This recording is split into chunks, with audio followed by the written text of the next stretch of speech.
Kuna shida zangu. Kasongo yeye. Oh. Mbali nanga. Kasongo Songa libala. Oh yeye. Aje buda. Kwani uendi kanisa ni? Yesu! Manze, kanisa. Mimi kwangu mambo na kanisa ni shwa. Nilisalenda. Unajua kwa nini? Kwa nini? Niambie nisikie. Kwanza, niko vizuri. Sio unasikia hiyo? Naona. Wewe ukienda kanisa unatarajia nini kwanza? Si kubarikiwa na Mungu, nini nyingine? Unabarikiwa na nini? Kijele mtu wangu, hadi. Sasa sikia.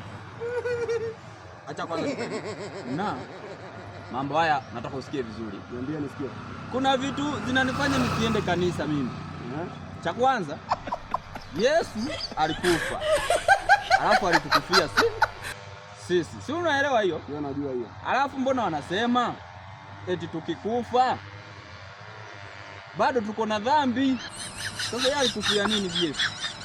Ni hata mimi mwenyewe hapo. Hapo hatujifundisha kanisa. Sasa kuenda. Sikia ingine ndio hii. Ikiweza tokea siku moja niulizwe katikati ya jini na malaika unaoa nani? Unajua mimi nitamuoa nani? Nitamuoa jini. Kwa nini umuoe jini sasa? Kwa sababu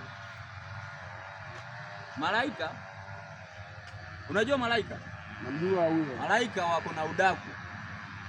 Kidogo tu namkosea kidogo, anaenda kwa babake huko Mungu, sijui ndio Mungu nani huyo. Anamsemea. Sio unaelewa hiyo? Alafu ananiwekea dhambi huko. Na mimi sipendi. Alafu uzuri wa kumuoa jini hapo na nini nzuri? Jini nikitaka pesa ananipea. Alafu kwa urembo ameweza. Sijui unasikia hiyo? Lakini nenda kanisa mtu wangu. Ngoja nikumalizie. Alafu jini akinisumbua namtuma huko Nigeria. Anapotea anarudi kama nimehama. Kama unasikia hiyo? Sasa mimi naenda kanisa mwenyewe na ng'ara, niko vizuri. Alafu Yesu mwenyewe shatoroka kitambo. Acha nikule bata mwenzako. Ni enjoy. Unafanya uende kuchunguzwa akili. Na